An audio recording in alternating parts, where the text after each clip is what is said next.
Bardhan bank இதோட கடனையும் நல்லா வசூலிச்சிருக்காங்க. நல்லா பர்சன்டேஜ் குறைஞ்சிருக்கு. இதோட கரண்ட் ப்ரைஸ் வந்து 195 இருக்குது. மார்க்கெட் கேபிட்டல் வந்து 31,000 கோடி இருக்குது. ரிட்டர்ன் ஆன் ஈக்விட்டி வந்து 10.8% இருக்குது. இது வந்து நல்ல கரெக்ஷன் கொடுத்து இறங்கிட்டு அதுக்கப்புறம் ஒரு சைட்வேஸ் பேட்டர்னில் இருக்குது. இது லாங் டேர்ம் பர்ஸ்பெக்டிவில் யோசிக்கக்கூடிய ஷேர். இது சின்ன சின்ன கரெக்ஷன் வரும்போது வாங்கலாம். ஸ்விங் ட்ரேடிங்லேயும் இது மாதிரி 192 ருபீஸில் வரும்போது வாங்கினீங்கன்னா 219 அது மாதிரி போகும். ஷார்ட் டேர்ம் ப்ராஃபிட்ஸும் பார்க்க முடியும்.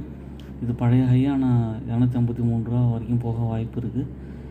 நல்ல கரெக்ஷன் வரும்போதும் கன்சிடர் பண்ணுங்கள்.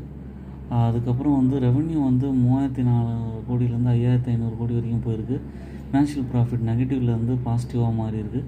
அதனால் கன்சிடர் பண்ணலாம். என்னோடய சேனலை சப்ஸ்கிரைப் பண்ணுங்கள். எல்லா வீடியோஸும் பாருங்கள், லைக் பண்ணுங்கள், ஃப்ரெண்ட்ஸுக்கெலாம் ஷேர் பண்ணுங்கள். தொடர்ந்து எல்லா வீடியோஸும் பார்த்தீங்கன்னா என்கரேஜ்மெண்ட்டாக இருக்கும். ஏதாவது ஷேர் அனலைஸ் பண்ணணும்னாலும் சொல்லுங்கள்.